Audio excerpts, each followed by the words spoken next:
Bismillah, walhamdulillah, wassalatu wassalamu ala rasulillah.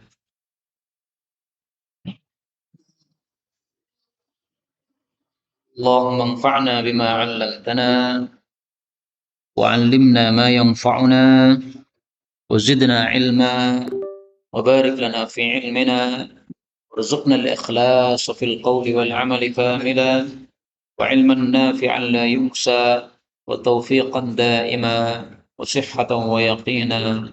Amin ya rabbal alamin. Alhamdulillah kaum muslimin rahimakumullah. Kita lanjutkan pengajian kitab Al-Jami' As-Shaghir karya Al-Imam As-Suyuti rahimahullah ta'ala. Dan kita sudah sampai pada pembahasan huruf alif atau masih pada huruf alif, yaitu pada hadis 1726. Faqala al-muallif rahimahullah ta'ala wa nafa'ana bihi wa bi'ulumihi fid dharain amin. Qala Rasulullah sallallahu alaihi wasallam, Inna Allah Ta'ala, sesungguhnya Allah Ta'ala telah mengharamkan alaikum kepada kalian uquqal ummahat, durhaka kepada para ibu.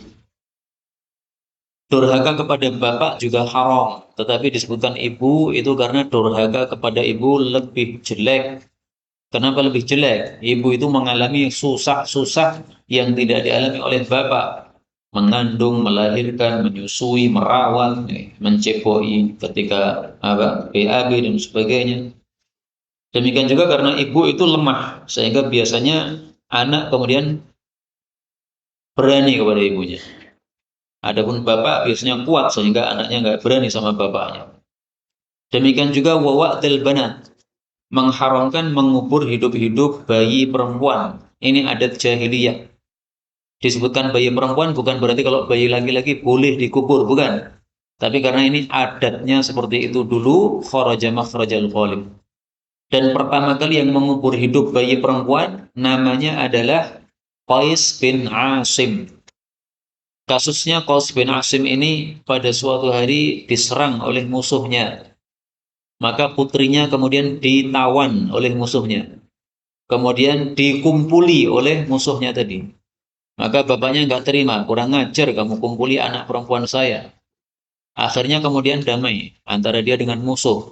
Nah, setelah damai, anak perempuannya disuruh milih. Kamu pilih siapa? Pilih saya, suamimu, atau pilih dia, bapakmu. Akhirnya dia malah pilih suaminya, yang merupakan musuh dari bapaknya tadi.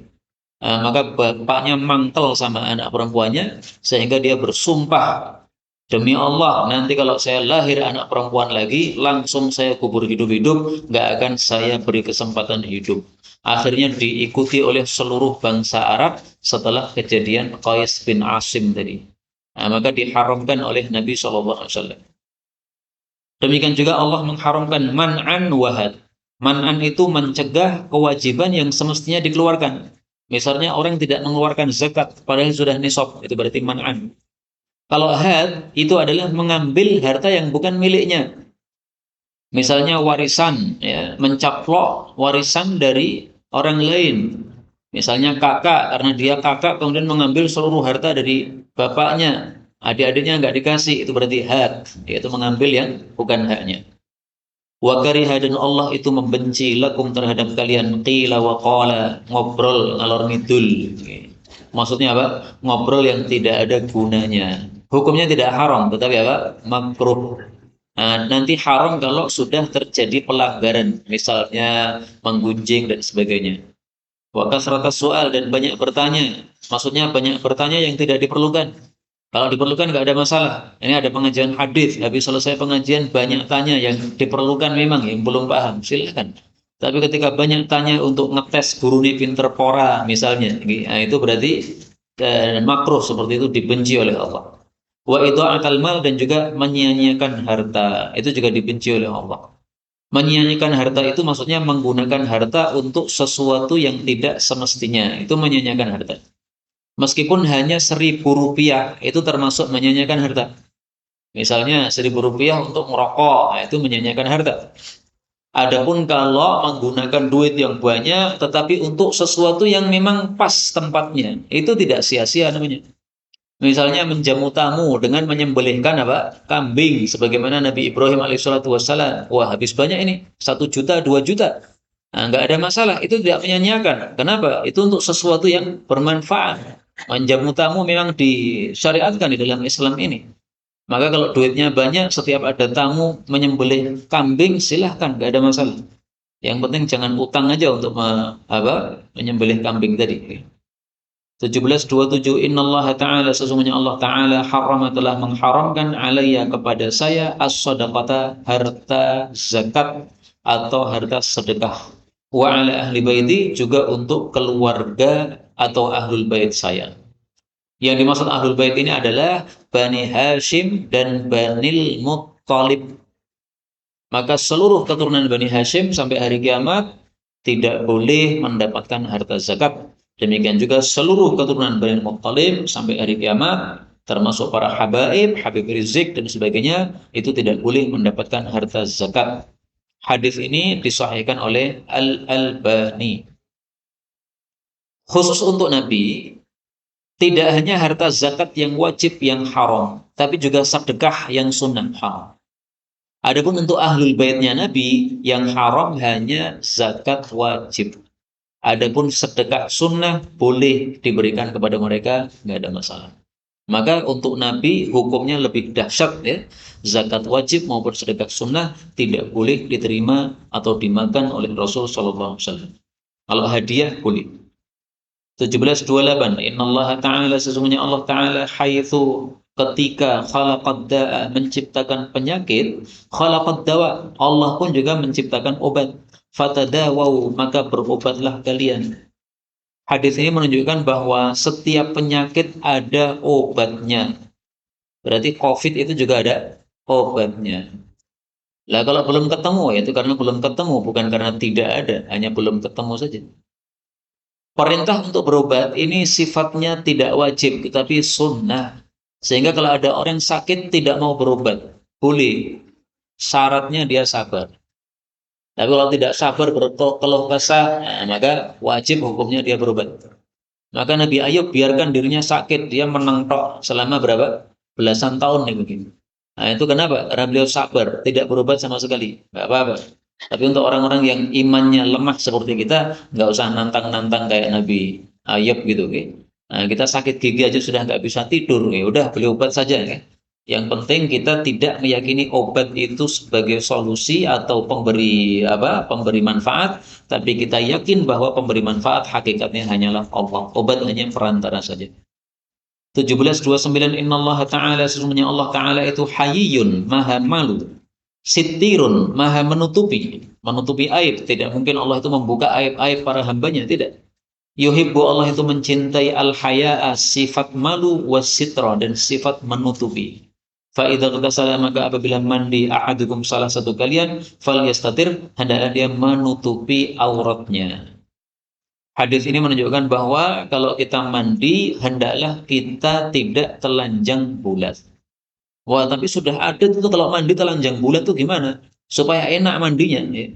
Karena kalau tidak telanjang bulat kan harus gosok-gosok yang di belakang atau di balik kain ini susah.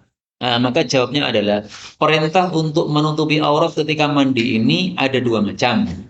Ada yang wajib, ada yang sunnah. Apabila kita mandi sendiri tidak ada seorang pun yang melihat, maka hukum menutup aurat di sini hanyalah sunnah, tidak wajib. Sehingga telanjang bulat boleh karena juga dilakukan oleh Rasulullah Sallallahu Alaihi Wasallam, juga dilakukan oleh Nabi Ayub ya. Nabi Ayub dan yang lain-lain. Yang kedua, kalau kita mandi, sementara di situ ada orang yang haram melihat aurat kita. Nah, di situ baru wajib yastatir, menutupi auratnya ini hukumnya adalah apa? Wajib. Bagaimana kalau di situ ada orang, tetapi orangnya boleh melihat aurat kita, misalnya istri. Madhab Syafi'i katakan, meskipun di situ ada orang yang boleh melihat aurat kita, tetap disunnahkan untuk menutup aurat ketika mandi tadi. Artinya kalau mandi bersama istri, bareng dalam satu tempat, maka disunnahkan untuk apa? Menutupi auratnya. Sehingga mohon maaf, misalnya masih pakai pakaian dalamnya.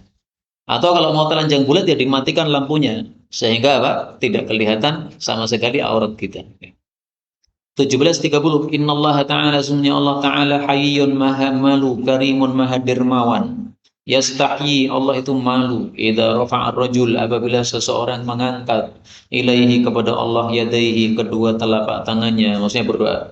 Allah malu ayyaruddahuma bahwa Allah kembalikan kedua telapak tangan tadi sifron kosong khaibaini nol. Sifron kosong atau nol khaibaini itu ngaplu tidak dapat apa-apa. Hadis ini derajatnya sahih, menunjukkan bahwa Allah itu maha dermawan sehingga Allah itu kalau diminta pasti memberi. Hanya saja sebagian orang itu salah paham. Dikira Allah itu pasti memberi sesuai permintaan kita. Enggak. Allah memberi sesuai dengan kebijakan Allah. Allah tahu ini orang kalau dikasih sesuai permintaan malah tambah jelek nanti Islamnya. Nah, Allah tidak kasih sesuai permintaan dia, tapi Allah beri ganti yang semisal yang dia minta. Nah, itu cara Allah memberikan kepada hamba, la kama turid walakin kama yurid. Tidak seperti yang kamu inginkan wahai orang yang berdoa, tapi sesuai yang diinginkan oleh Allah Subhanahu wa taala. Karena itu doa itu tidak ada ruginya. Karena kita diberi atau tidak diberi sesuai permintaan kita, tetap kita dapat.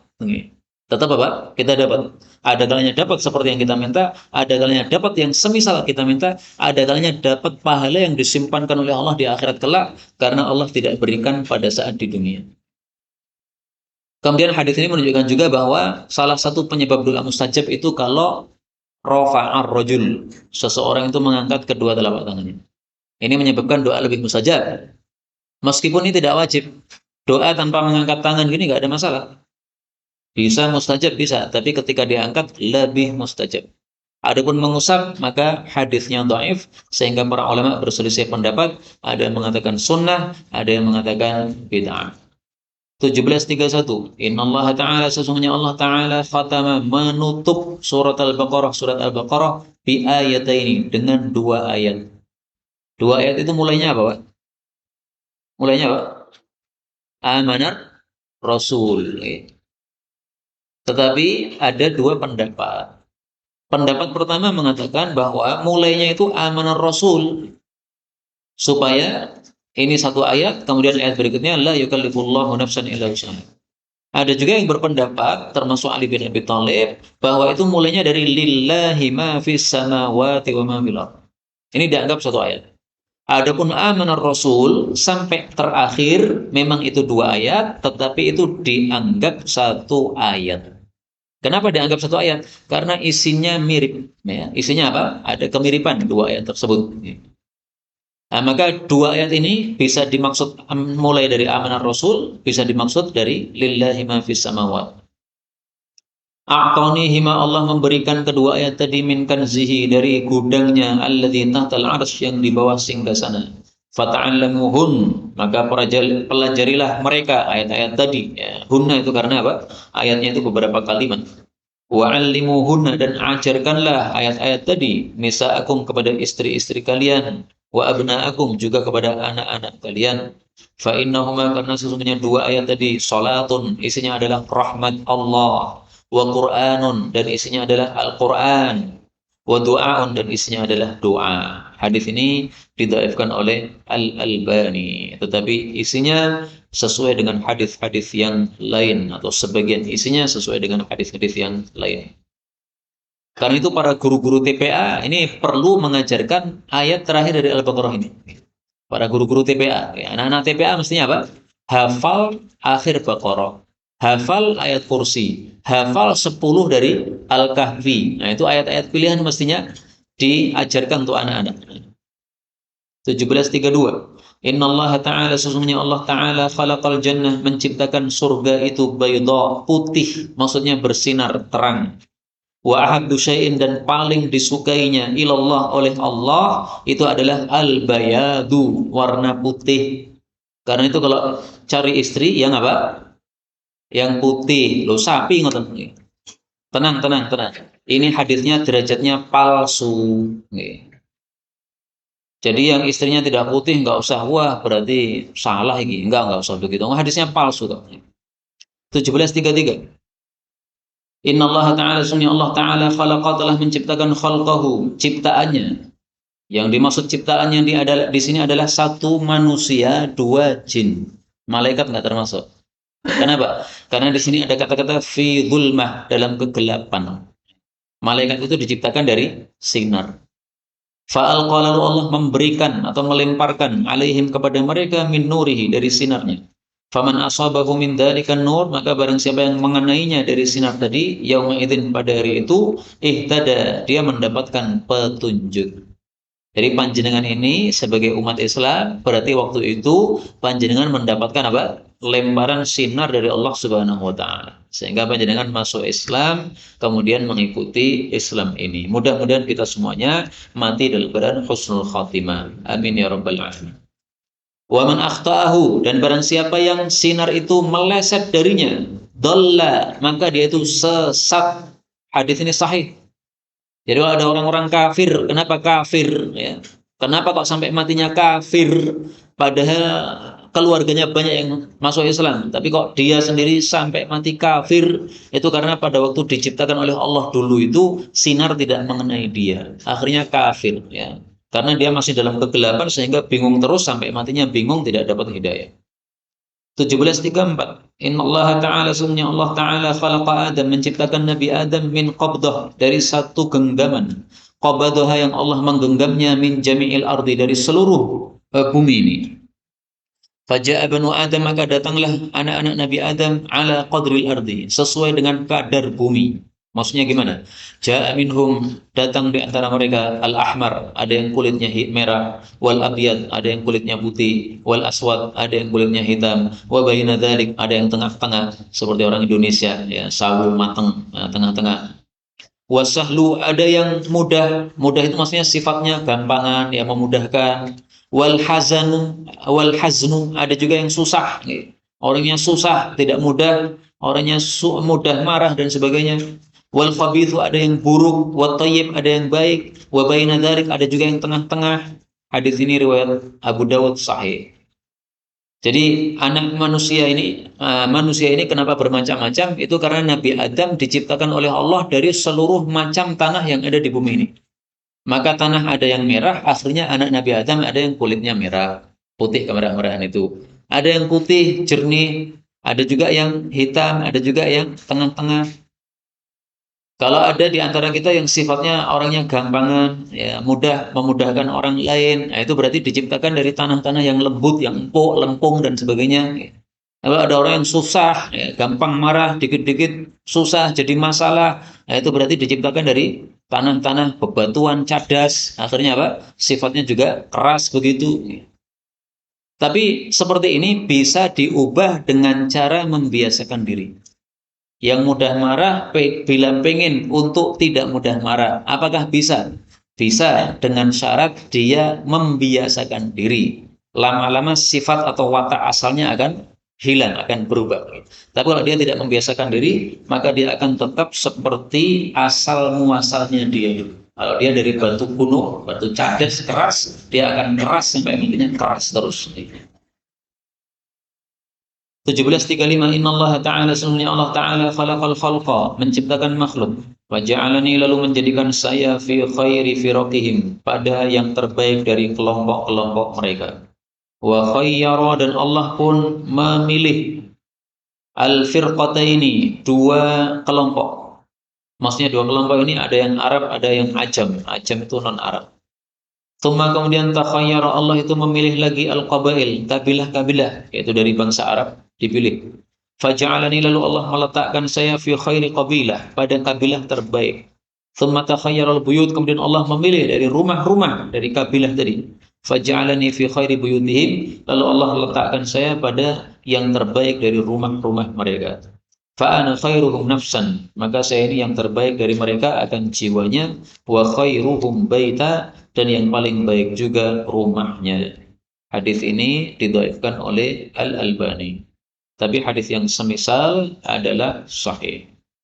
1736. Innallaha ta'ala, sesungguhnya Allah ta'ala khalaqa Adam, menciptakan Nabi Adam min tinati, dari tanah al-Jabiyah. Ini nama suatu tempat di Damaskus atau di Syam, ya. Wa ajanahu, dan Allah mengadonnya. Mengadon itu apa? Mencampur dengan bima'in, dengan air, min ma'il jannah, dari air jannah. Tapi hadis ini derajatnya dhaif, sehingga tidak bisa dijadikan sebagai hujjah. Anggaplah hadis ini sahih, anggaplah. Bisa digabungkan dengan hadis yang pertama tadi, yaitu Allah mengambil dua genggam. Satu genggam dari Jabiyah, dari Damaskus tadi, satu genggam lagi dari seluruh tanah bumi, kemudian digabungkan. Itu seandainya dua-duanya sahih. Jadi gini, kalau ada dua hadis bertentangan, itu dilihat. Kalau dua-duanya sahih, gabungkan. Tapi kalau satunya sahih, satunya dhaif, maka yang dhaif dibuang, yang dipakai yang sahih. Nah, termasuk dalam kasus ini, satunya sahih, ada satunya dhaif. Sehingga yang dipakai yang sahih saja, yang tadi, yang diciptakan dari seluruh tanah bumi. 1737, Innallaha ta'ala, sesungguhnya Allah ta'ala khalaqa, telah menciptakan lauhan mahfudha, al-lauhul mahfudh, papan yang terjaga. Disebut mahfudh, terjaga, karena dia terjaga dari setan dan siapapun yang tidak dikehendaki oleh Allah untuk membukanya. Menciptakan min turratin, dari turrah. Turrah itu adalah mutiara yang besar. Kalau mutiara kecil namanya lu'lu', tapi kalau besar turrah. Bayudha, yang putih. Sofahatuha, bagian-bagian tepinya, min yaqutatin hamra, dari yakut yang berwarna merah. Yakut ini termasuk batu mulia. Qalamuhu nur, penanya dari sinar. Wa kitabuhu nur, dan tulisannya juga dari sinar. Maksudnya bersinar terang. Lillahi, bagi Allah, fi kulli yaumin, pada setiap harinya, sittuna wa thalathumi'ah, 360 kali lahdzah, derajat. Maksudnya Allah melihat kepada Lauhul Mahfudz tadi setiap harinya 360 kali. Satu hari itu isinya adalah 360 derajat. Yakhluqu, Allah itu menciptakan, wa yarzuqu, Allah itu memberikan rizki, wa yumitu, Allah mematikan orang, wa yuhyi, menghidupkan orang, wa yu'izzu, memuliakan orang, wa yudhillu, merendahkan orang, wa yaf'alu ma yasha, dan Allah melakukan apapun yang Dia kehendaki. Hadis ini didhaifkan Al-Albani. Namun hadis ini semakna dengan kalam Allah di dalam Al-Qur'an. Kulla yaumin huwa fi syan, atau fi syan, dua qiraat. Setiap hari Allah itu berada dalam suatu kondisi. Artinya Allah itu tidak pernah layah-layah seperti kita nganggur-nganggur, enggak. Tapi setiap saat Allah itu ada perbuatan yang dilakukan. Allah menetapkan ini mati, Allah menetapkan ini lahir, Allah menetapkan ini naik, Allah menetapkan ini turun, Allah menetapkan ini ada bencana, Allah menetapkan ini ada hujan, ya, itu maksudnya. Dan Allah itu tidak seperti manusia. Kalau manusia itu kalau melakukan sesuatu, maka sesuatu yang lain nggak bisa dia lakukan. Kita lagi makan misalnya, apakah bisa sambil makan sambil nulis? Ya mungkin bisa, tapi nyendok dulu kemudian nulis. Tapi kalau bareng nggak bisa. Satu tangan nulis, satu tangan nyendok, nggak bisa. Ya harus satu-satu. Tapi kalau Allah itu apapun dilakukan dalam satu kali kejap itu bisa. Karena Allah tidak seperti manusia. 1738, Innallaha ta'ala, sesungguhnya Allah ta'ala khalaqal khalqa, menciptakan makhluk, hatta idza faragha, sehingga ketika sudah selesai, min khalqihi, dari penciptaannya, qamatir rahim, bangkitlah kekerabatan itu. Jadi kekerabatan antar manusia itu punya wujud yang dia itu bisa berdiri. Nah, wujudnya apa yang kita nggak tahu, tidak pernah melihat. Faqala, maka Allah bertanya, mah, ada apa? Kok kamu berdiri?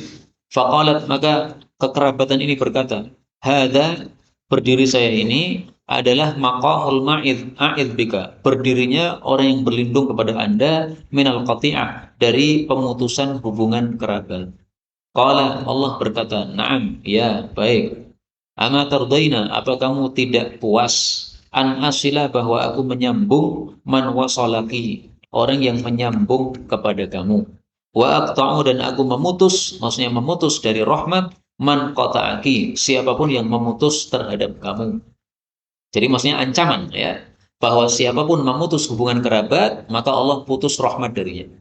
Siapapun yang menyambung hubungan kerabat, maka Allah sambung rahmat kepadanya. Ini fadilah menyambung hubungan kerabat. Qalat, kerabat itu mengatakan, bala ya Rabb, baik wahai Rabb, saya sudah puas. Qala, Allah mengatakan, fadzaliki laki, maka itu adalah hak kamu seperti itu. Hadis ini muttafaqun alaih. Sehingga harus kita percaya nih. Meskipun kita tidak pernah melihat bagaimana bentuknya kekerabatan itu bentuknya gimana. Kekerabatan itu kan hubungan, masa ada bentuknya? Ya terserah Allah lah. Seperti mati, mati itu ternyata ada bentuknya. Tapi nanti di akhirat kita melihat bentuknya. Seperti kambing, kemudian ditaruh di atas jembatan, di atas neraka jahanam, kemudian disembelih. Setelah mati disembelih, maka sudah tidak ada mati lagi. Karena mati sudah disembelih oleh Allah Subhanahu wa taala. Mati sudah mati, sehingga tidak ada mati lagi. 1739. Innallaha ta'ala, sungguhnya Allah ta'ala khalaqar rahmah, menciptakan rahmat, yauma khalaqaha, pada saat dia menciptakannya, mi'ata rahmah, ada 100 rahmat. Menurut para ulama, 100 rahmat ini bukan betul-betul pembatasan 100 rahmat gitu, bukan. Tapi rahmat Allah itu tidak terbatas, enggak terbatas jumlah 100 tok, itu enggak. Ini hanya untuk supaya kita bisa membandingkan betapa kecil rahmat yang ditaruh di bumi ini dibandingkan rahmat nanti yang ditaruh di akhirat. Maka Allah katakan, fa'amsaka indahu, Allah tahan di hadapannya tis'an wa tis'ina rahmah, 99 rahmat. Wa arsala fi khalqihi kullihim, lalu Allah lepas untuk seluruh makhluknya rahmatan wahidatan, satu rahmat saja. Falau ya'lamul kafir, seandainya orang kafir itu mengetahui bi kullil ladzi indallah minar rahmah, seluruh rahmat yang ada di hadapan Allah, lam yai'as minal jannah, dia enggak akan putus asa dari masuk surga meskipun dia kafir. Tapi sebaliknya, walau ya'lamul mu'min, kalau orang beriman mengetahui billadzi indallah minal adzab, sesuatu yang di hadapan Allah yang berupa siksa, lam yaman minan nar, dia tidak akan merasa aman dari siksa neraka. Karena apapun dosa itu berhak untuk dimasukkan ke dalam neraka. Ngomong bohong masuk neraka, menggunjing orang masuk neraka, melihat yang haram masuk neraka, miso masuk neraka, tangan ngambil harta milik orang masuk neraka, ngejek orang masuk neraka, jotos orang masuk neraka. Nah, segala perbuatan dosa itu berhak masuk neraka seandainya tidak diampuni oleh Allah. Karena itu mudah-mudahan kita masuk surga tanpa hisab, tanpa adab. Amin ya rabbal alamin. 1740. Innallaha ta'ala, sesungguhnya Allah ta'ala khalaqa, telah menciptakan, yauma khalaqas samawat, pada hari penciptaan langit-langit, wal arda, dan bumi, mi'ata rahmah, 100 rahmat. Kullu rahmat, masing-masing rahmat itu tibaqu ma bainas samai wal ard, sepenuh langit dan bumi. Faja'ala minha, lalu Allah meletakkan dari 100 rahmat tadi fil ardi, di bumi, rahmatan, hanya satu rahmat saja. Fabiha, maka dengan sebab satu rahmat tadi, ta'tifu, sayang atau lembut, al-walidatu, seorang ibu, ala waladiha, kepada anaknya. Wal wahsyu, demikian juga binatang-binatang buas, wat tayru, dan burung-burung, ba'duha ala ba'din, lembut sebagiannya kepada sebagian yang lain. Wa akhara, dan Allah mengakhirkan tis'an wa tis'in, 99 rahmat untuk nanti di akhirat. Fa idza kana yaumul qiyamah, kalau sudah terjadi hari kiamat, akmalaha, Allah akan menyempurnakannya bihadhir rahmah, dengan rahmat ini. Hadis riwayat Muslim. Jadi rahmat Allah itu sangat-sangat besar sekali. Karena satu rahmat saja itu sudah sepenuh apa? Langit bumi. Sehingga satu rahmat ini dicipratkan oleh Allah ke dunia, akhirnya semua makhluk ini memiliki sifat rahmat. Seorang ibu melihat anaknya nangis, padahal malam-malam jam 12, padahal ibunya baru saja tidur. Nah, maka ibunya melek juga, mengurusi anaknya. Itu karena rahmat. Coba tidak ada rahmat itu, ibu nggak akan peduli. Nangis karena kono, aku lagi wae turu.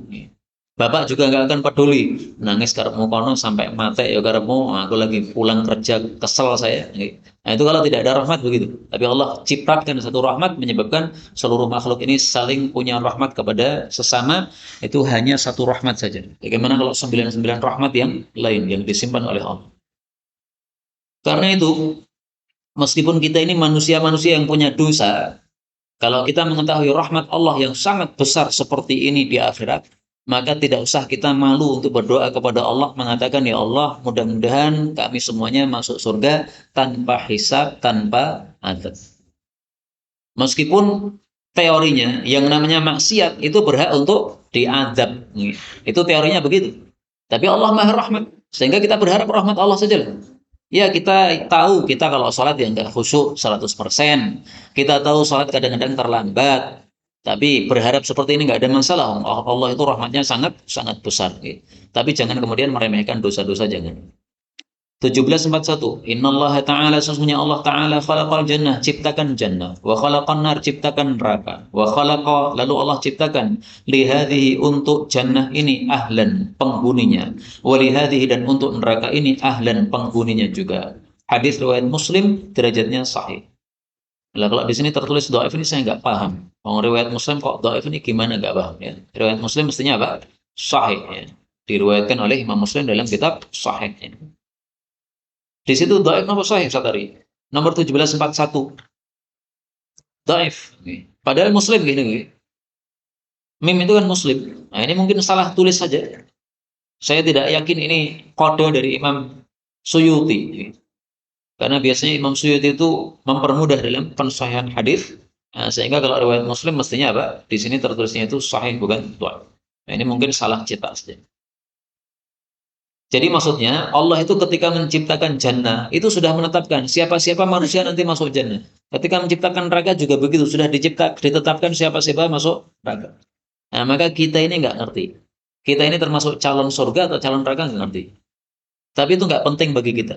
Tidak penting apakah kita tahu termasuk calon surga atau calon neraka, nggak penting. Yang penting adalah mari kita lakukan kewajiban. Kalau kita lakukan kewajiban, dijaga terus, maka nanti sampai mati kita akan dalam kondisi itu, sehingga dijamin masuk jannah. Itulah makna wala tamutunna illa wa antum muslimun. Jangan mati kecuali dalam Islam, maksudnya jagalah amal baikmu sampai mati. Siapa yang menjaga amal baiknya akan dimatikan oleh Allah dalam amal baik juga. 17:42. Innallaha ta'ala, sesungguhnya Allah Ta'ala radhiya, meridhai lihadhil ummah, untuk umat ini, maksudnya umat Nabi Muhammad, al-yusra, kemudahan, wa karihalaha, dan Allah tidak menyukai untuk umat Islam ini al-usura, akan kesulitan. Hadis riwayat Tabarani sahih. Maksudnya umat Nabi Muhammad SAW itu syariatnya berbeda dengan umat-umat terdahulu. Umat terdahulu banyak perkara-perkara yang berat yang mereka dibebani oleh Allah. Umat Nabi Muhammad tidak. Contoh, umat terdahulu, mereka kalau waktu buka puasa malah tidur, maka malam itu tidak boleh makan apa-apa. Jadi azan maghrib nggak boleh tidur. Yang azan maghrib tidur, alamat bangun-bangun nggak boleh makan. Nah, maka susah kan seperti itu. Orang sudah lelah kerja, menunggu azan maghrib jam 6. Nah, setengah 6 sambil mendengarkan murattal. Saking asiknya murattalnya, nah, maka akhirnya tertidur. Kalau zaman dulu ya sudah, rasa mangan sisan, nggak boleh makan. Nah, kalau kita alhamdulillah, tidur dibangunkan, makan enak. Nah, itu contoh saja. Demikian juga dan zaman dulu itu ada tobatnya itu suruh saling membunuh. Faqtulu anfusakum. Allah mengatakan lewat Nabi Musa alaihissalatu wassalam, tubu, tobatlah kalian kepada Allah, faqtulu anfusakum, dengan cara saling membunuh. Nah, ini kalau diterapkan di masa kita ini nggak ada yang mau melakukan, Pak. Cara tobat gimana? Saling bunuh. Maksudnya gimana? Nanti yang mati berarti matinya sudah dalam keadaan diampuni oleh Allah, yang masih hidup juga dia sudah diampuni oleh Allah. Yang penting semuanya saling bunuh. Ambil pedang masing-masing, lampu dimatikan, saling bunuh. Yang nasibnya buruk dia mati, yang nasibnya baik dia hidup. Tapi semuanya diberi tobat oleh Allah Subhanahu wa Ta'ala. Nah, tobat model gini nggak ada di masa umat Nabi Muhammad SAW. Kalau ada, nggak ada yang mau melakukannya di antara kita ini. Nah, itu contoh kemudahan yang ada dalam agama Nabi yang dibawa oleh Nabi Muhammad SAW. 17:43. Innallaha ta'ala, sunni Allah Ta'ala itu rafiqun, maha lembut. Yuhibbu, mencintai, ar-rifqa, sifat lembut. Wa yu'ti, dan memberikan, alaihi, atas sifat lembut, ma la yu'ti, sesuatu yang Allah tidak berikan, alal unfi, atas sifat kasar. Para ulama mengatakan Allah itu memiliki nama-nama yang baik dan sifat-sifat yang baik. Dan Allah itu mencintai nama-namanya dan sifat-sifatnya. Karena itu Allah akan mencintai juga siapapun yang meniru sifat-sifat Allah Subhanahu wa Ta'ala. Allah maha malu, maka Allah suka sifat malu. Sehingga Allah akan mencintai orang-orang yang punya sifat malu. Allah maha lembut, maka Allah mencintai sifat lembut. Maka Allah akan mencintai juga siapa-siapa yang memiliki sifat lembut. Itu maksudnya. Karena itu ada ucapan para ulama mengatakan takhallaqu bi akhlaqillah. Berakhlaklah kalian dengan akhlak-akhlaknya Allah. Allah punya sifat apa? Kita tiru. Kita lanjutkan 1744. Innallaha ta'ala sunni Allah ta'ala zawwajani, pasti menikahkan saya fil jannah, di dalam jannah besok, Maryam binta Imran, dengan Maryam putrinya Imran, ibunya Nabi Isa, wa imra'atu Fir'aun, dan dengan istrinya Fir'aun, Asia, wa ukhta Musa, dan saudarinya Nabi Musa. Saudarinya Nabi Musa ini namanya konon adalah Maryam juga. Jadi ada dua Maryam ya. Maryam saudari Nabi Musa dan Maryam ibunya Nabi Isa. Dan tiga nama ini menurut para ulama urutannya sesuai penyebutan di sini. Maryam ibunya Nabi Isa derajatnya lebih tinggi. Setelah itu Asia. Setelah itu saudarinya Nabi Musa yang bernama Maryam. Nah, tiga perempuan ini kan di dunia mereka tidak punya suami. Artinya suaminya, kalau Asia ini kan suaminya Fir'aun. Fir'aun kafir kan, berarti bukan suaminya. Karena Muslim dengan kafir nggak akan ketemu di surga. Nah, maka nasibnya nanti gimana? Nasibnya nanti jadi istrinya Nabi Muhammad Sallallahu Alaihi Wasallam. Tapi hadis ini derajatnya dhaif. Karena itu, kalau kita ingin tahu apakah ini benar sabda Nabi atau tidak, ya kita besok tanya kepada Rasulullah Sallallahu Alaihi Wasallam. Ya Rasulullah, apakah engkau dinikahkan dengan Maryam? Apakah engkau dinikahkan dengan Asia? Apakah engkau dinikahkan dengan saudarinya Nabi Musa alaihissalatu wassalam? Kalau beliau mengatakan ya, berarti memang betul isi hadis ini sesuai dengan apa? Isinya. Hadis ini sesuai dengan kenyataannya. 1745. Innallaha ta'ala sunni Allah ta'ala sa'ilun, akan bertanya kulla ra'in, kepada setiap pemimpin, amma, terhadap apa yang istar'ahu, Allah jadikan dia pemimpin terhadapnya. Ahafidha, apakah dia menjaga, dzalika, hal itu, am dhayya'ah, ataukah dia menyia-nyiakannya. Hatta sehingga yas'ala, Allah bertanya ar-rajula, kepada seorang laki-laki, an ahli baitih, tentang keluarganya. Hadis ini sahih, belum ada tulisan sahihnya, ditulis sendiri. Jadi masing-masing pemimpin kecil maupun besar itu disuruh bertanggung jawab. Presiden ini bertanggung jawab terhadap rakyatnya. Apakah dijaga ataukah disia-siakan? Presiden tidak pernah mengajak rakyatnya sholat, membiarkan rakyatnya sudah, yang mau sholat silahkan sholat, yang tidak mau sholat ya nggak apa-apa, masuk neraka ya gwen. Nah itu berarti doya, menyia-nyiakan. Kalau menyia-nyiakan nanti akan disuruh tanggung jawab di hadapan Allah Subhanahu Wa Taala. Dosanya berarti semakin banyak karena tanggung jawabnya banyak. Dan seorang suami bertanggung jawab terhadap anak dan istrinya. Apakah anak istrinya dijaga atau disia-siakan? Anak istrinya dididik dengan Islam, itu berarti dijaga. Anak istrinya tidak pernah dididik dengan Islam, itu berarti tidak pernah dijaga. 1746. Anak-anak jangan cerita-cerita ya. Kalau cerita-cerita pada noleh keluar.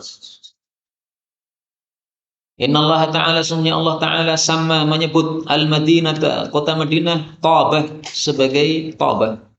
Hadis ini riwayat Muslim. Jadi kota Madinah itu nama lainnya adalah Tabah atau Thaibah atau Thayyibah.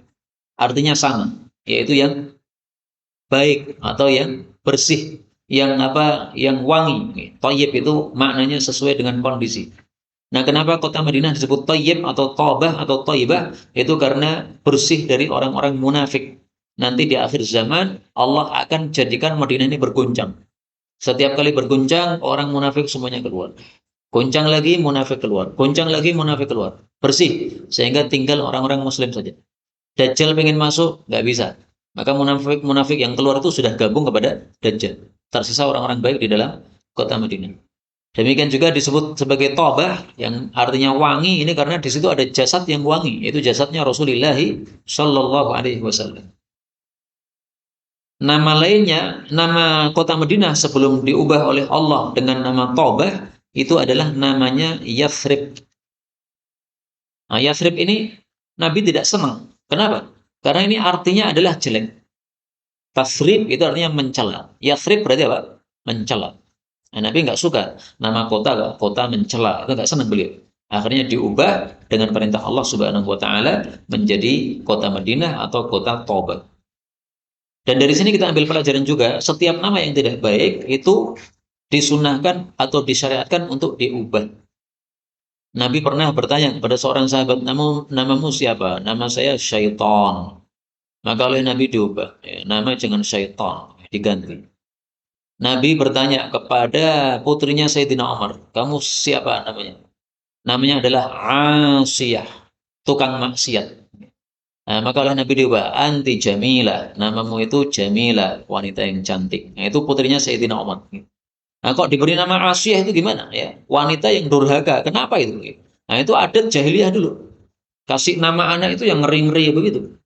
Tapi kasih nama budak itu yang bagus-bagus. Budak dikasih nama Nafi yang bermanfaat. Dikasih nama Barokah yang berkah. Tapi kalau anak itu dikasih nama yang ngeri-ngeri. Anjing, singa, kire. Nah, itu begitu-begitu mereka adat jahiliyah. Kenapa? Karena mereka memberi nama anak-anak mereka tujuannya untuk menakuti musuh-musuh mereka. Tapi memberi budak-budak mereka untuk menyenangkan hati pemilik budak tersebut. Maka tanya kepada budaknya, hei Nafi, hei ya orang yang bermanfaat. Nah kan senang, dengarnya senang. Namamu siapa? Nafi, bermanfaat. Nah budaknya bermanfaat betul. Tapi kalau perang, mereka musuh akan bertanya, siapa pemimpinnya? Pemimpinnya singo, wah takut semuanya. Pemimpinnya kiri, wah ngeri. Atau serigala, ngeri semuanya. Nah, itu ada jahiliyah dihapus oleh Rasulullah Sallallahu Alaihi Wasallam. Maka jangan kasih nama untuk anak-anak kita nama-nama yang jelek.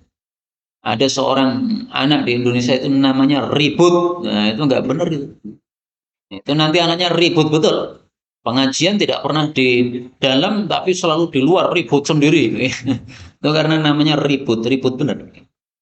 1747. Innallaha ta'ala sesungguhnya Allah Ta'ala sani'un menciptakan kulla sani'in setiap pelaku atau orang yang beramal wa san'atahu dan amalannya. Hadis ini sahih, menunjukkan bahwa manusia diciptakan oleh Allah dan amalan manusia juga diciptakan oleh Allah. Maka hadis ini membantah pendapat Mu'tazilah.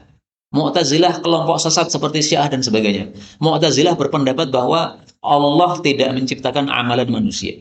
Yang menciptakan amalan manusia adalah masing-masing manusia tadi. Sehingga kalau ada orang berzina, siapa yang menciptakan perbuatan zina itu? Ya manusia itu sendiri. Jangan katakan Allah yang menciptakan zina itu. Itu akidahnya Mu'tazilah. Adapun akidahnya Ahlus Sunnah tidak. Yang menciptakan manusia Allah, yang menciptakan amalan manusia juga Allah Subhanahu wa taala. Saya minum, bismillah. Nah, yang menciptakan perbuatan minum ini siapa? Allah Subhanahu wa taala. Tapi keburukan tidak dinisbatkan kepada Allah.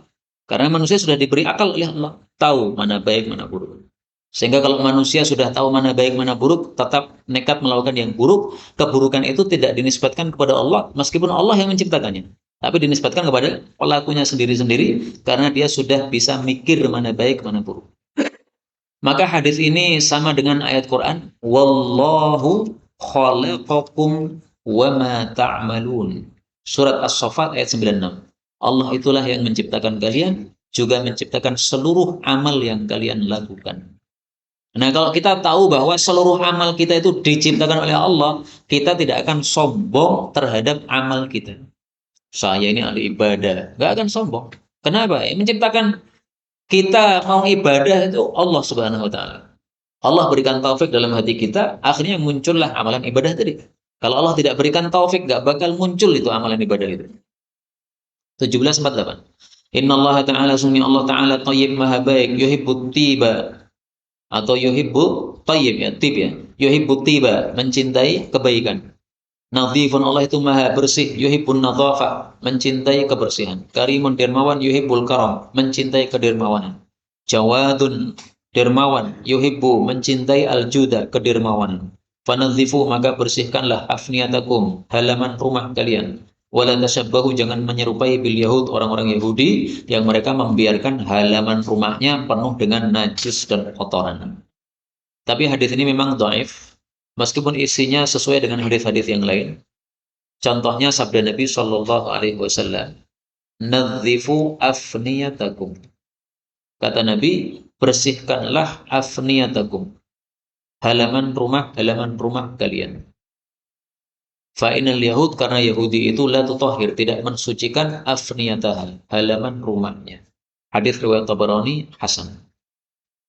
Berikutnya 1749, innallaha ta'ala, sungguhnya Allah ta'ala afuwun, maha pemaaf, yuhibbul afwa, menyukai permaafan. Jadi kalau orang suka memaafkan itu dicintai oleh Allah Subhanahu wa taala. Jadi sebenarnya supaya kita bisa menjadi hamba yang dicintai oleh Allah itu sebenarnya gampang teorinya. Yaitu apa? Kita melakukan semua sifat-sifat Allah Subhanahu wa taala. Karena teorinya adalah Allah itu menyukai nama-namanya, Allah itu menyukai sifat-sifatnya, maka Allah menyukai setiap hamba yang meniru sifat-sifat Allah Subhanahu wa taala. Nah, salah satu sifat Allah adalah ini, afuwun, maha pemaaf. Maka kalau ada orang salah kepada kita, minta maaf, harus dimaafkan. Kalau kita pelit memberi maaf, Allah nanti juga tidak akan senang sama kita. 1750 terakhir. Innallaha ta'ala, sungguhnya Allah ta'ala, inda, pada lisani kulli qail, lidahnya setiap orang yang berkata. Maksudnya Allah mengawasi seluruh ucapan kita. Falyattaqillah, maka hendaklah bertakwa kepada Allah, abdun, setiap hamba.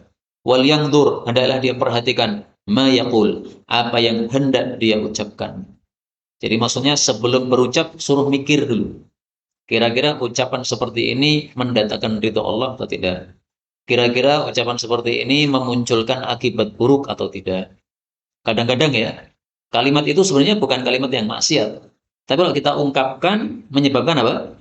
Akibat buruk. Orang yang menyikapinya akan buruk. Nah, maka hendaklah dipikir sebelum mengucapkan.